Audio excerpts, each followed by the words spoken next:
Okay. Great. Thank you. We appreciate the Chamber allowing us to host this workshop, where to go for job search resources.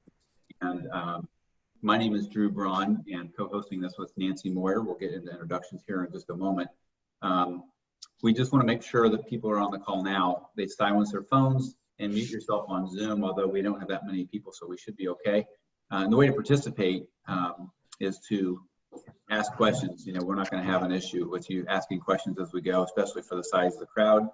And also, you can, if you're more comfortable, you can actually go over to chat at the bottom of your screen and type in your question if you'd like to do that as well. So if we go to the next slide. Again, my name is Andrew Braun, and I work with Northwestern Mutual as a Growth and Development Director and Financial Advisor. I also co-chair the Ambassador Committee for Chester County Chamber of Business and Industry, and I co-host with Nancy the Philadelphia Area Great Career Group, which is Lynn Williams' nonprofit organization. We run. Uh-oh, he froze.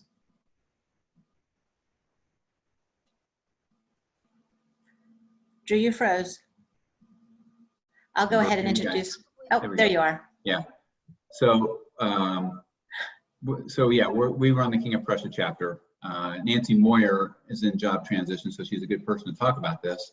She's formerly worked for a tax software company for 28 years, and within the last several months has volunteered to help run the King of Prussia chapter, also of the Philadelphia Area Great Career Group, and does a great job. So we have her here co-hosting the call. Thank you, Drew.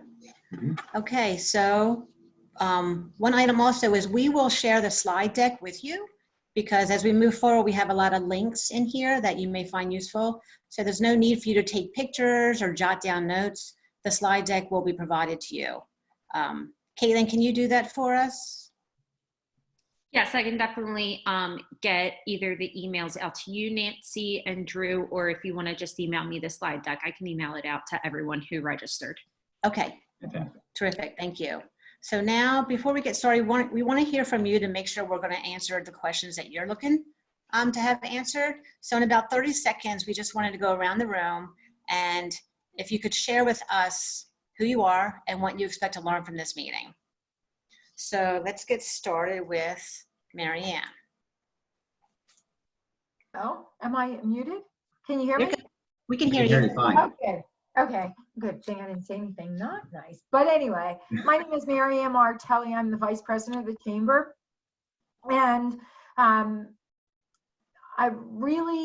what I am hoping to learn, but to gain a whole lot of information about where to help people go if they find themselves out of work, whether it is personal friends or business. I can certainly use it for my business here with everybody that I come in contact with, but that's what I would just like to know. And so I've been at the Chamber for 12 years.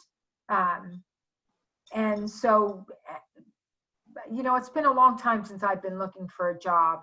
And thank God I've never found myself not, without a job. I've always left one job to go to another job. So I'm really very interested to learn all I can to help others. And maybe even myself, who knows what's going to happen in the future, right? Yep. Absolutely. So thank you so much for doing this. Thank you both. I so appreciate it. Thank you for having us. How about you, Robin? My name is Robin Phillips. I am the Member Engagement Director for the Chamber. I've been there for about a year. It was a year in December.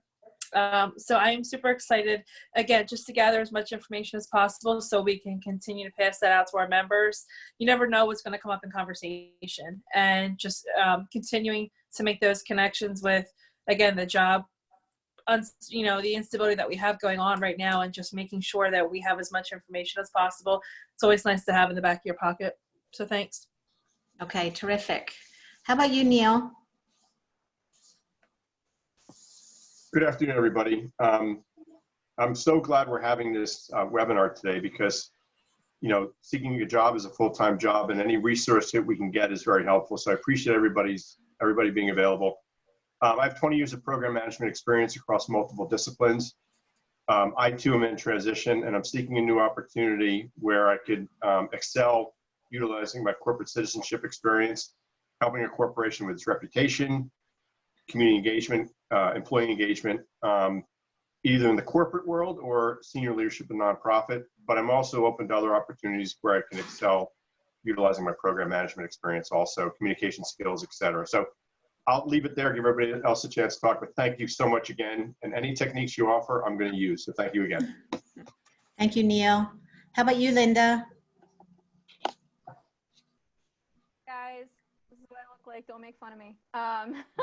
So I work for a state agency called the Office of Voc Rehab. I assist folks with disabilities in becoming employed.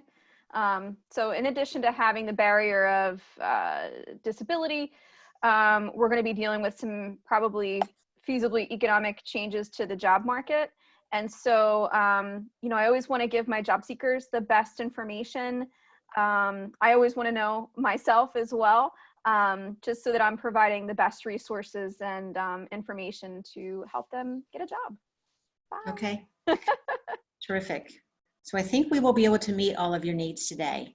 And I wanted to say something to Marianne. So I was with my former employer for 28 years, and I thought I would retire from there. Had a terrific job, terrific company, until I didn't have it anymore. So things do happen when you least expect them. And when I entered job transition, I had no idea how much the landscape has changed today. Last time I looked for a job was 28 years ago. And I went from one job to another, but the landscape has changed a lot. And it was completely overwhelming when I first started looking. I had people tell me, do this, do that, do this. And then other people tell me not to do that and do this. There is a lot of information out there, but it does get daunting. So hopefully this helps to streamline some things for folks and helps them get off, you know, to a good start. So we will continue. And as Drew said, feel free to ask questions throughout the presentation. We also have time at the very end of the presentation for Q&A as well.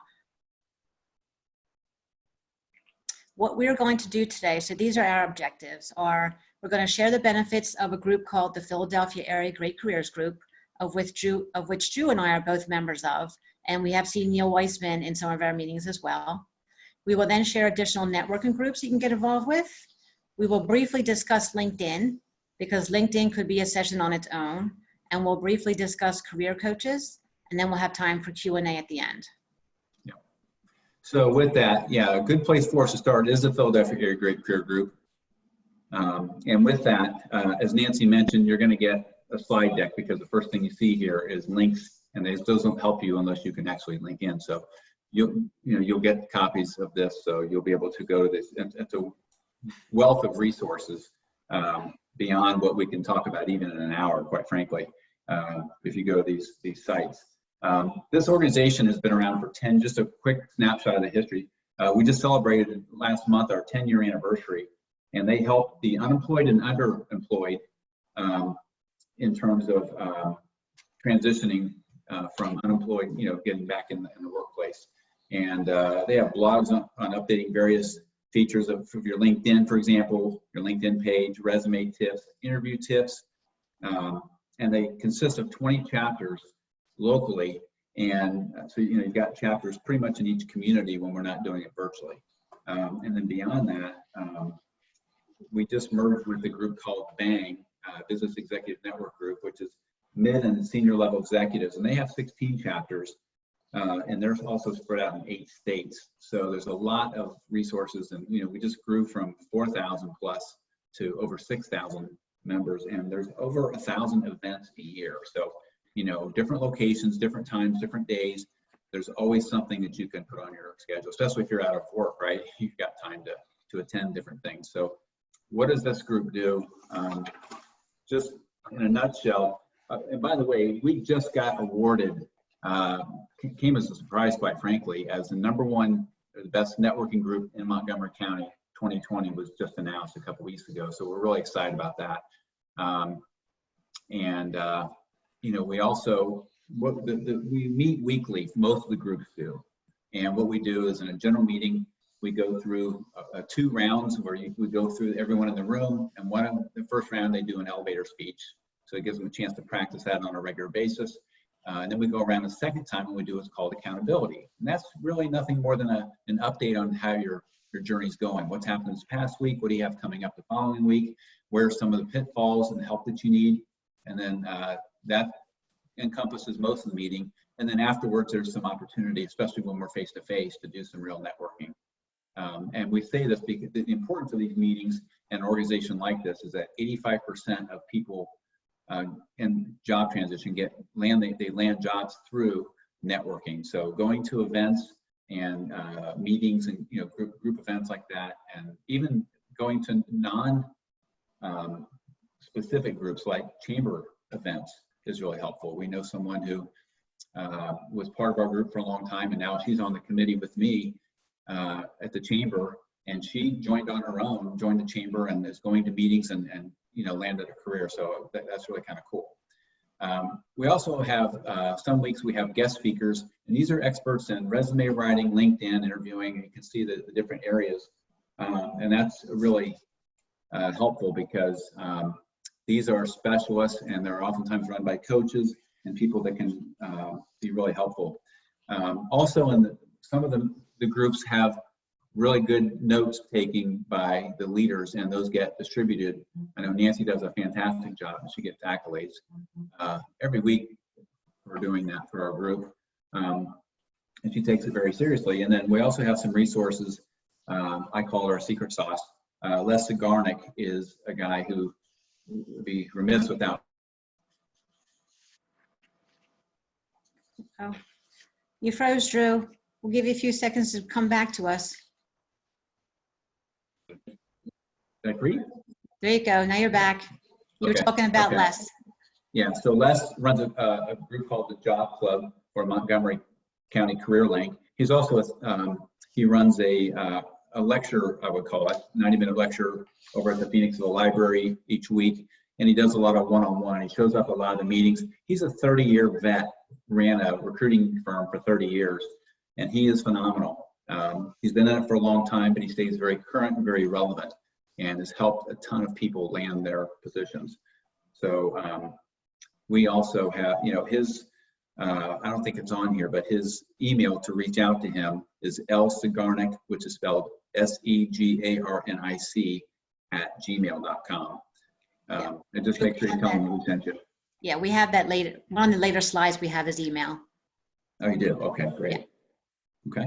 Okay, terrific. And also, Drew was talking about networking. And sometimes, people feel like, oh, I network a lot, but sometimes it's not who the person you meet, but maybe they know someone who knows someone at an organization you want to work for. So when we say networking, sometimes it goes 2 and 3 people deep. So it is important to network with folks.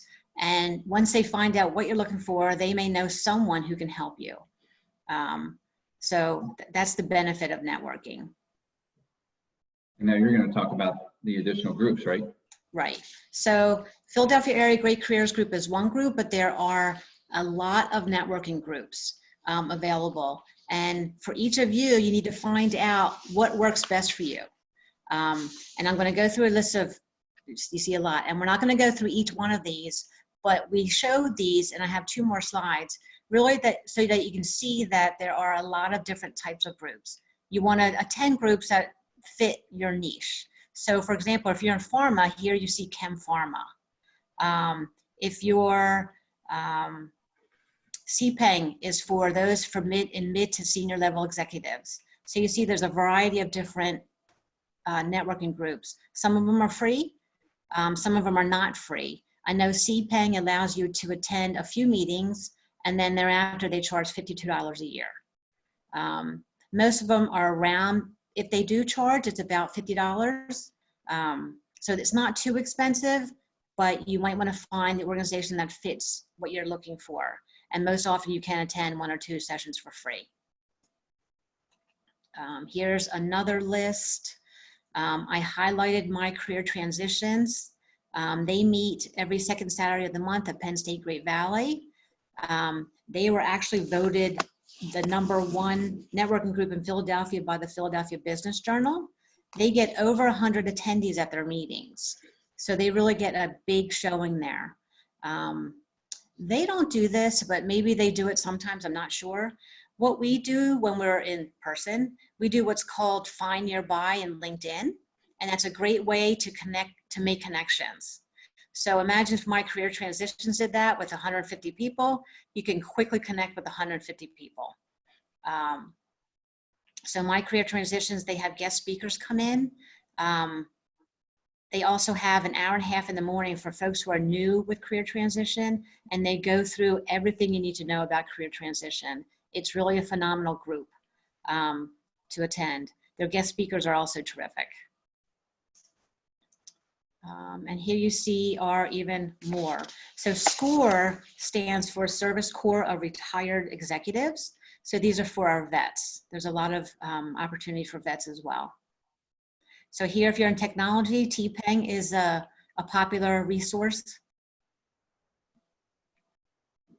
Okay, so that's what we have with networking groups. So LinkedIn is a really critical component.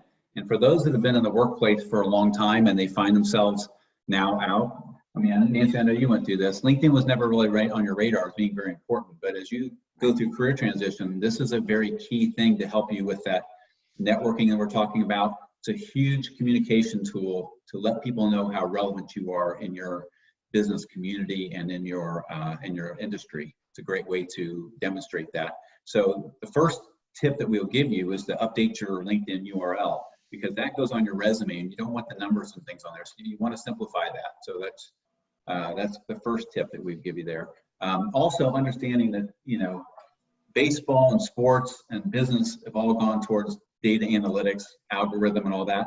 That's how the LinkedIn works. And that's, again, that's new for people. So the key words that you use and how frequent that you have those in plays a big role in how many recruiters or hiring managers will see your resume or not, no matter how qualified you are. If you don't have those keywords in there and you don't follow the right algorithm, so it's a whole science. And I would encourage you, if you're not too familiar with LinkedIn, Lynn Williams, who's our executive director, I don't know if she's doing it during the pandemic, but typically she has a 3-part series. They're 2 hours long each, and it's a deep dive into LinkedIn if you really want to become an expert, because it is important if you're in job transition. And also making sure you have a current job listed. That's really important because, you know, gaps are not your friend. And so if you are now finding yourself in a workplace, find somewhere to volunteer your time or to consult or do something. You can get creative in that space, but put something there. And also they look to see, you know, how well connected you are. So, you know, Nancy gave a great idea how to connect 100 people right away. We do this thing when you have groups of people. You can't do it virtually. We can't do it today. But typically, when you're in a big meeting, you can do what's called Connect Nearby. So everybody turns their app on their phone and connects with everybody in the room around them. So we'll have 30 to 40 people in one of our meetings in King of Prussia, and they all open up, and the people they're not connected to, they get connected when we have speakers, for example, and we have larger groups like that. Also, things like liking and commenting and posting and sharing, and, you know, who are some key people that you can partner with in terms of making sure you like all the things they do and comment on the things they do and have them do the same for you. Nancy and I do that quite a bit, actually, in what we do. So that's going to be really important, again, in your arena that you're trying to get exposure to.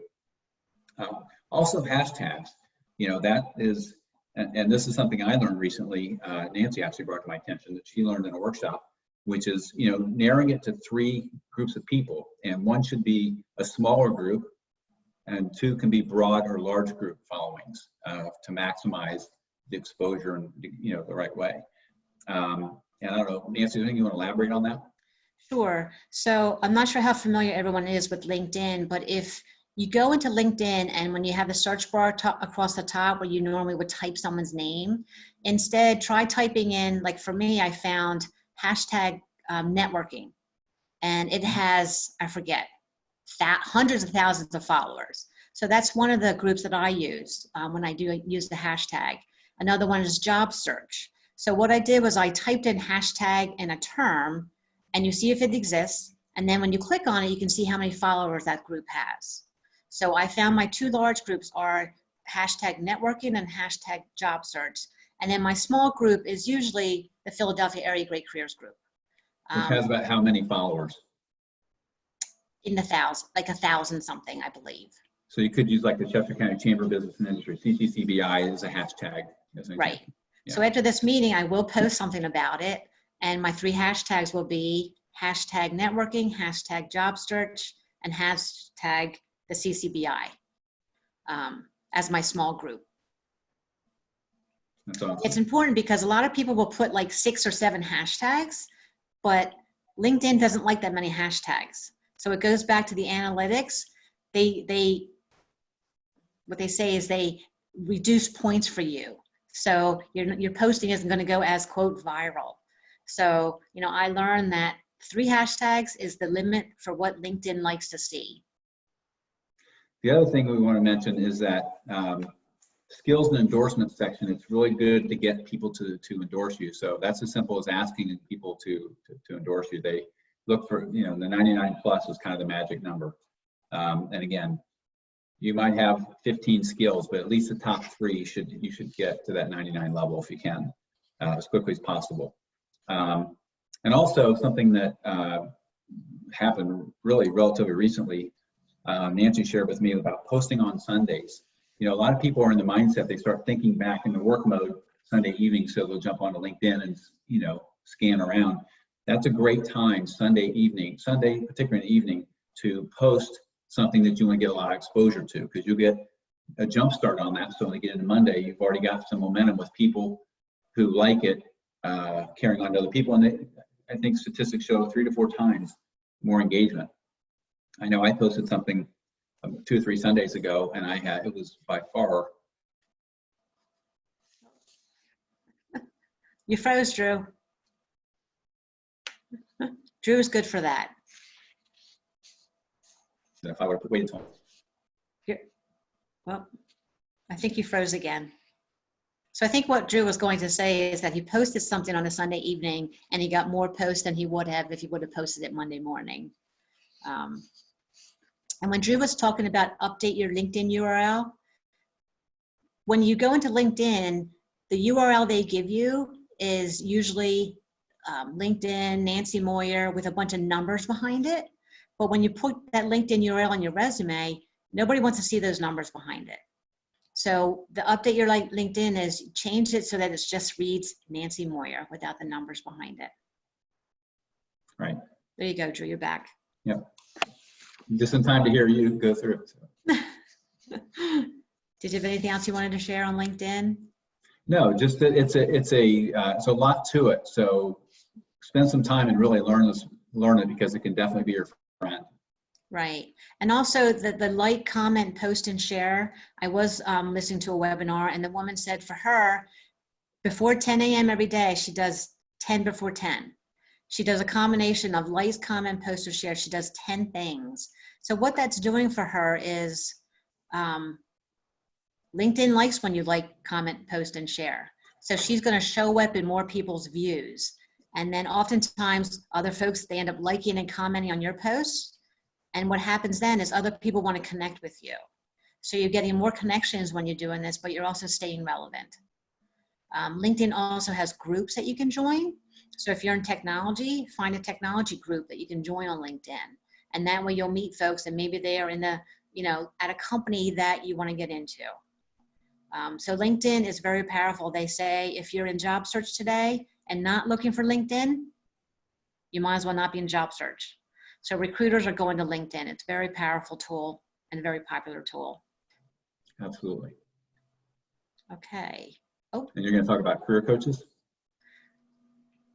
I am, but here's a new slide that we would, you know, if you guys want to connect with us, you'll be getting the slide deck, and here's our LinkedIn URLs.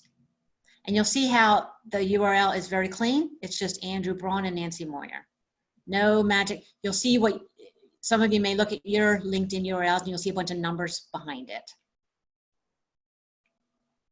Okay, now we'll go into career coaches. So if I knew. So when I lost my job, my company gave me access to an outplacement firm. So I had access to them for 3 months full-time and then some time thereafter. So I used them. I thought they were wonderful because I didn't know. After I finished working with them and I started job seeking and found the Philadelphia Area Great Careers Group, I started to learn a lot more. And then I came across career coaches. And I ended up talking to a lot of career coaches. They vary in price. Some of them are very expensive, like upwards of $5,000.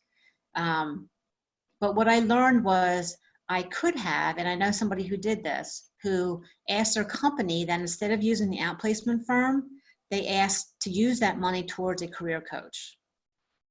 If I would have known that, I would have done that in a heartbeat. A career coach is more invested and trying to help you find a career, where the outplacement firms are really, their job is to get you maybe an updated resume and get you through the tasks that they have assigned. You know, though my outplacement firm, you know, they gave me a resume that I thought was terrific. I didn't have a resume. I wasn't working. I was in my job for 28 years, but I realized the resume they gave me was outdated. So, you know, I almost had to start over even though I had access to this outplacement firm. So there are a lot of coaches out there. These coaches that I listed are coaches who have spoken with the Philadelphia Area Great Careers Group. They're not paid for their time. They're all terrific.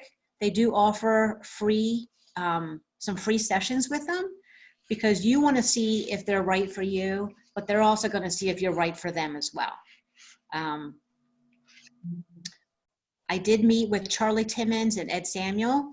When it's free, I'm certainly going to take them up on it because I'll learn a few things in that free session. They were just, I didn't want to spend that much money. They're all different, but I want to encourage you, or if you know someone who is looking for a job, to seek out these coaches and take them up on their free offer. You will learn a few things in that free session. Charlie Timmons, I probably met with him for a total of 9 hours for free. Of course, he was trying to get my business, and so he kept meeting with me, but I was able to learn a lot from him. So then there's Lynn Williams. She's the executive director of the Philadelphia Area Great Careers Group, and she is also, she's not a coach, but she helps folks with resumes and LinkedIn. A lot of people have used her and she charges by the hour. I think her price is 300 and something an hour. So she's a lot cheaper than these coaches. She's not doing as much as they're doing, but if you need help updating your LinkedIn profile and editing your resume, she doesn't write resumes, but she helps edit it and put it in a good put it in a template that's good and updated. She's very good. I know a lot of people have worked with her. And by the way, with Lynn, I think one of the first workshops that the Chamber did as an information source was on LinkedIn that was run by Lynn Williams, I believe. Is that right? Anybody from the Chamber? I believe so. Lynn mentioned that this morning. Oh, okay. Yeah. Yeah. Yeah, Lynn's terrific. So if you don't want to spend thousands of dollars, which, you know, for some is too much, Lynn Williams is an option if you need help with your LinkedIn profile or your resume. And then Drew mentioned Les Sigarnik, who we call the interview doctor. He is offering free resume review and free practice interviewing. And Les is terrific. He is retired. He had his own recruiting firm in New York for 30 years. And now he's just given back. He attends all of our Tuesday meetings. He gives terrific advice.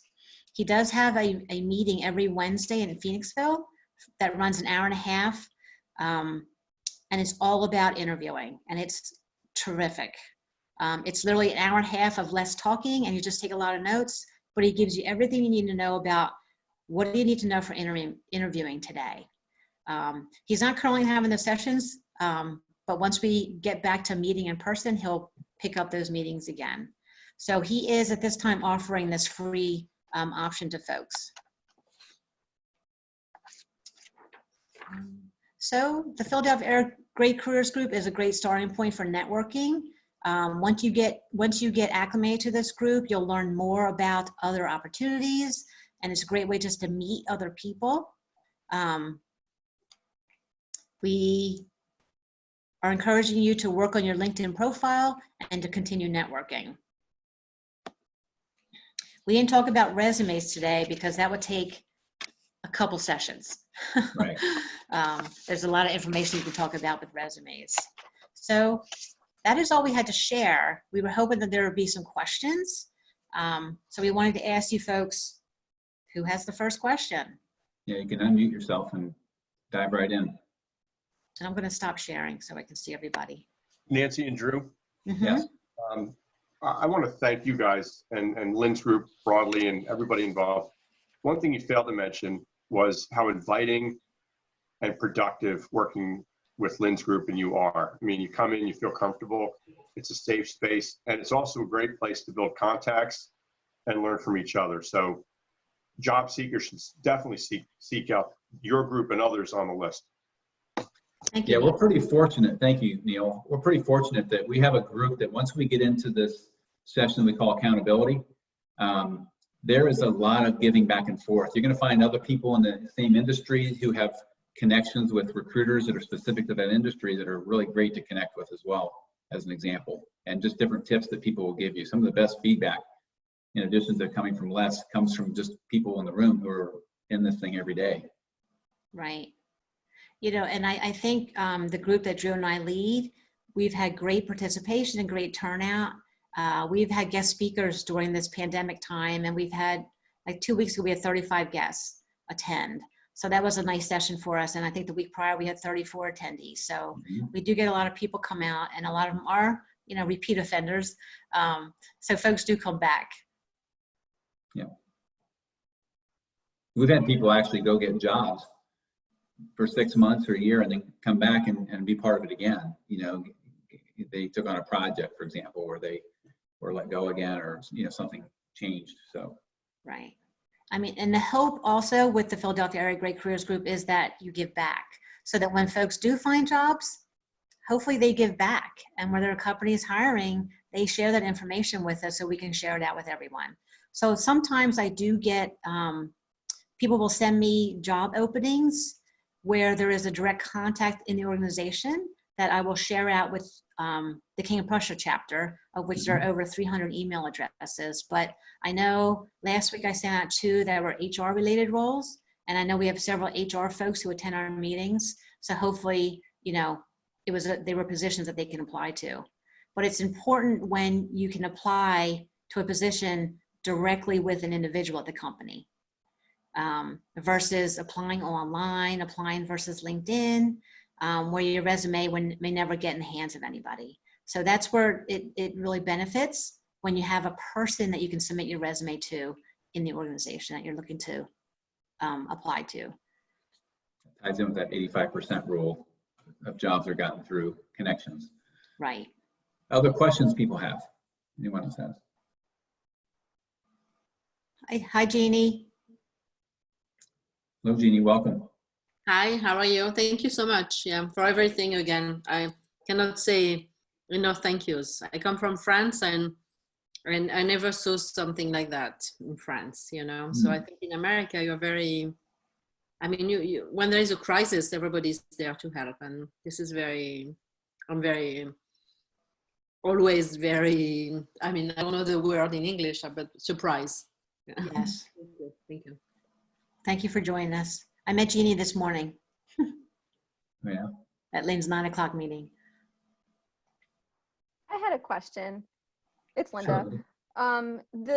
The group that you guys currently belong to, is there any concern about returning to work, or any discussion about maybe alternative interviewing practices that have been taking place since the pandemic started? I know we've talked about there's going to be a lot of Zoom interviews, so we need to get prepped up on that. Even moving forward, there will probably continue to be Zoom interviews.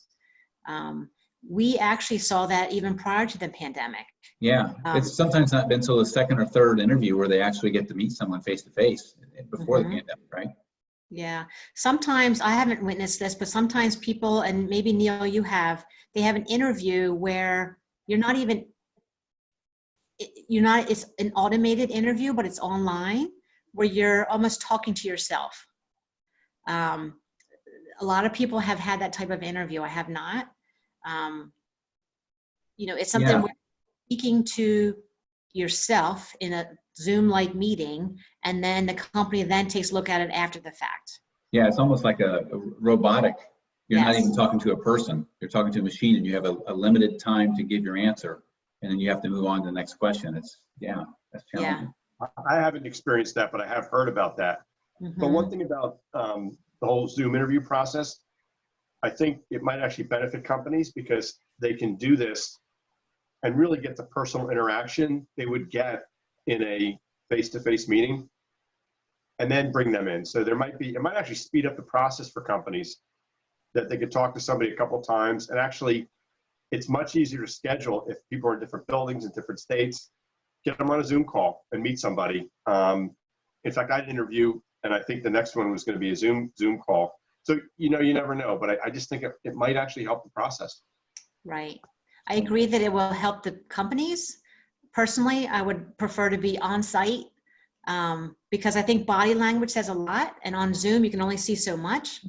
Yeah, Nancy, So- I actually had to do one of those interviews a few years ago where you sit down in front of your computer, you log on, they send you the questions, and you have a minute to answer this one question. And sometimes they give you, you know, if you don't like the way you looked in it, you get to redo it, but only once. So then it's like okay, how do I look? How's my background kind of thing? But they were really interesting to do. And then the company looks at it afterwards. Right. Did the chamber not do that to bring you on board?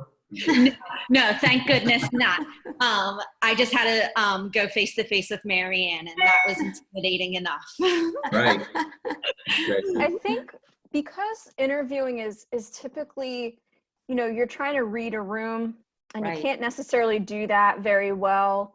Or you can, but if you know, maybe that would be a great topic as well. I don't know if you guys are thinking about additional webinars regarding this, but maybe how to navigate a virtual interview would be a really good session for those that are job seeking, because I feel like networking person to person is much more natural, but networking machine to machine and networking without the ability to be face to face can promote some challenges for sure. Yes, and you're right, Linda. We did have a speaker come in to talk about how to be most effective in a Zoom. He didn't call it Zoom, in a Zoom meeting, and it was very interesting.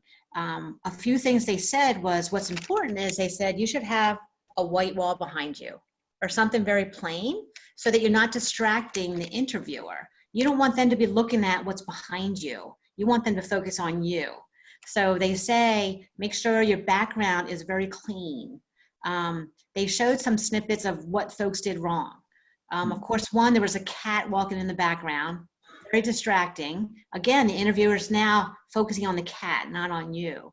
They showed a woman who had a really bright orange necklace. It was too much, so you focus on the necklace, not on her. They showed numerous backgrounds that were really crazy busy. So again, you're trying to read, what's that book on the shelf? What is that picture of? So it was very enlightening. There are things that you might not often think about, but it was learning. But you're right, now it's even more critical. Maybe we need to have that speaker come back.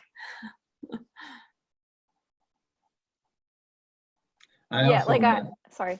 Go ahead, Linda. I was just, that's why my my situation is muted, because our quote unquote office was something that we had to put together at a moment's notice, and so it's our guest room that is the room that never gets tended to. So it's the crap, you know, it's the crap drop off point in our house. So. Right. But I feel like I know for me.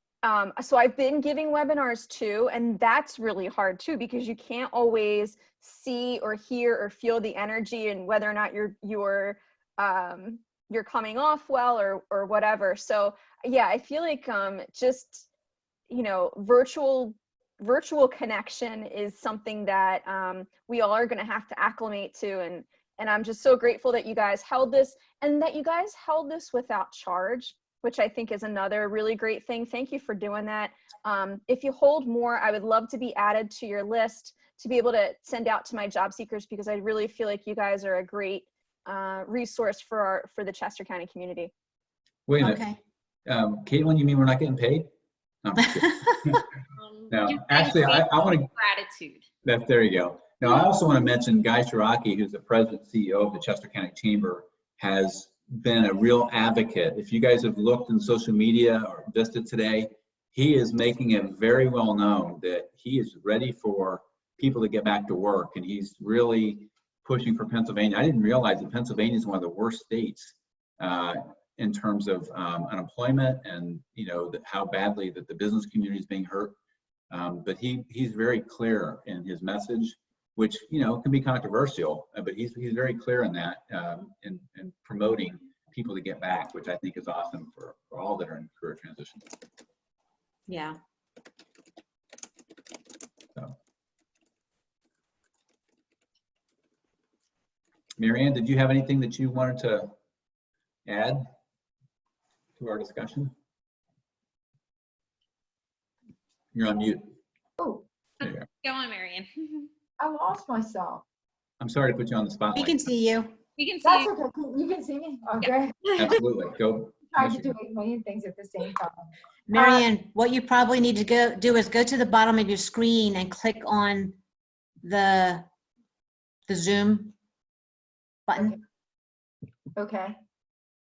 Can you see yourself now? I can see all of you. Yeah, I can see. Okay. But why am I on twice? Oh, I Oops. We're not going to touch that. Exactly. It doesn't matter. Drew, you're absolutely right about Guy. He's doing a fabulous job. He's making us a lot of friends. He's making us some enemies. And that's all good, because that means that whatever you're doing is really getting people thinking. And we really believe, like, our whole purpose here at the Chamber is to get people back to work, and to do it as safely, really as safely as possible, and to not put companies under. Think about it. I was thinking about it today, just the thoughts of what a small business might have to do just to get back up and running again, and the cost, like that can be insurmountable for some people. And so, Guy is real. I've told this to Guy myself. He's my boss, and I should say he's wonderful, right? But what I have come to appreciate is that I have been on a lot of calls with a lot of people, a lot of political people, a lot of businesses across the state. And we'll be on a call, and other people on the call they want to hang the governor. They'll just like, he's wrong and we need to get back there. It's like an angry mob mentality is the only way I can explain. This is what we want. We want it now. We don't care. This is it. And Guy has been, since this started back on March 13th or March 16th, he has really been a voice of reason to me, and I'm very proud of that. And for the Chamber, is that he comes in and says, okay, this is what we're dealing with, and this is what our objective is to get everybody back to work and get the businesses opened up. But we don't want anybody to get sick, and we don't want anybody to die, and we want to do this in the most fair and fiscally responsible way that we can. And so let's help with a plan to do that, not just demand that other people open the state back up. And I really like that. I'm very proud of that that's what our Chamber is doing. And that even though some people are mad at us, because of what we're saying, but Well, Guy did it in a very tactful way. He was very sensitive to those who know people whose families have been affected by this. I mean, most of us know people, right? So it was not a downplay of that really at all. It was just a statement that we need to not compound the problem. Yeah. I think the biggest thing with job searching right now is that need to be tactfully compromising. Businesses are going to not get back to usual. They're going to have needs, but they're going to have to understand that returning workers are going to have concerns for themselves and their families.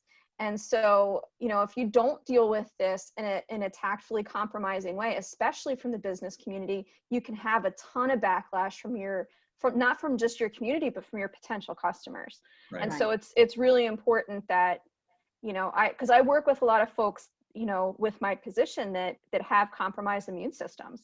And so, what's the best thing for them to do? And so I think when it comes to these kinds of things, I think I understand my husband is in a position where, it's commission based and they're not making a lot of money, and we have a big family. And so these are really, really big concerns. So he's ready to go back to work.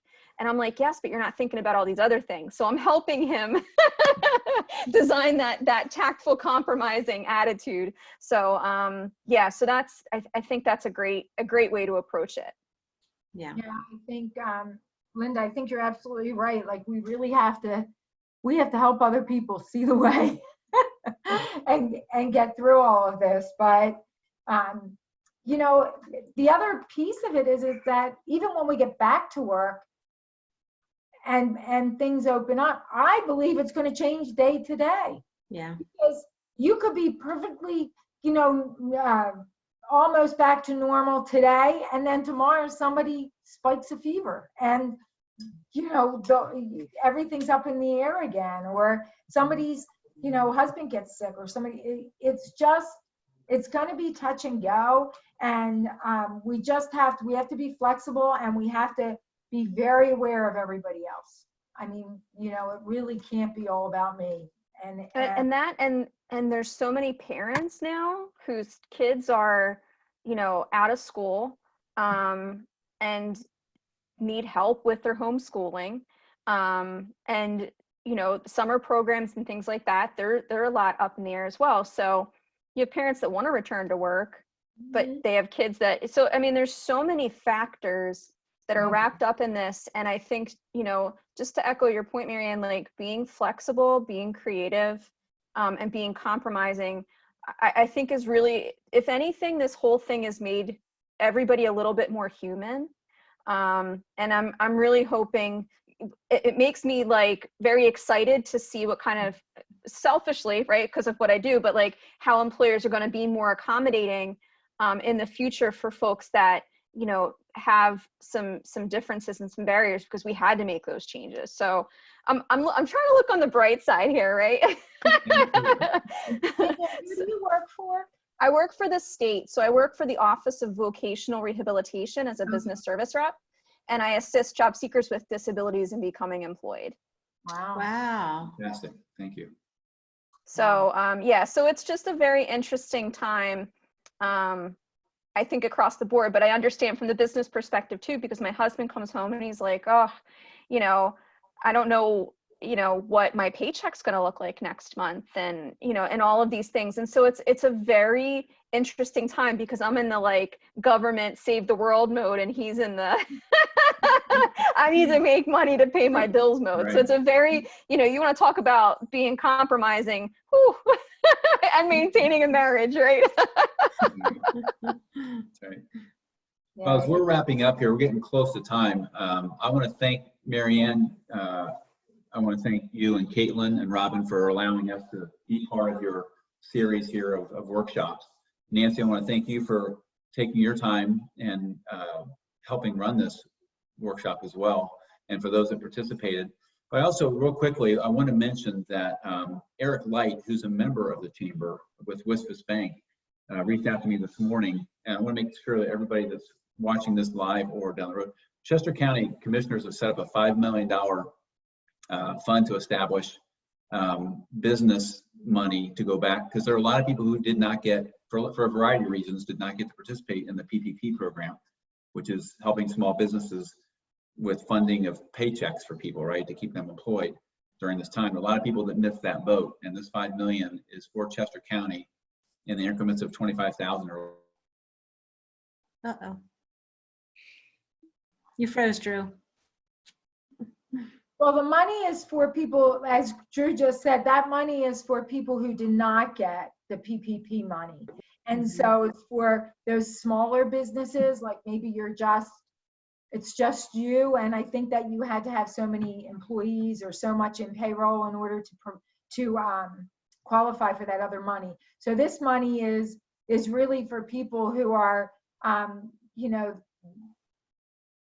sole proprietors or very small business owners. And but yeah, that money is available. It's not on a first come, first served basis either. They're going to take all these applications in, and then they're going to close it off, and they're going to go through them all. So it's not going to be like a mad rush but I think they have till Monday to get these in. So they've got a window here of 3 or 4 days to put something together. That's great. That is great. So. Well, Drew and Nancy, thank you so very much. We, you know, at the Chamber, we are struggling, not struggling, but one of our challenges is staying really, making sure that we provide a value proposition to all of our members. And by doing programs like this is a value proposition. And allowing us to tape this and have it available to all of our members in the future is really great.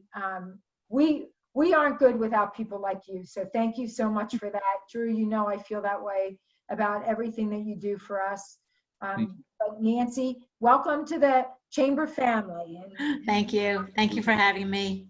good luck to you for your Job search. If there's anything you. we can do for you, please let us know. Thank Great. you. Thank you. Thanks, everybody. All right. Have a Take great care. day. Have a great Bye. day.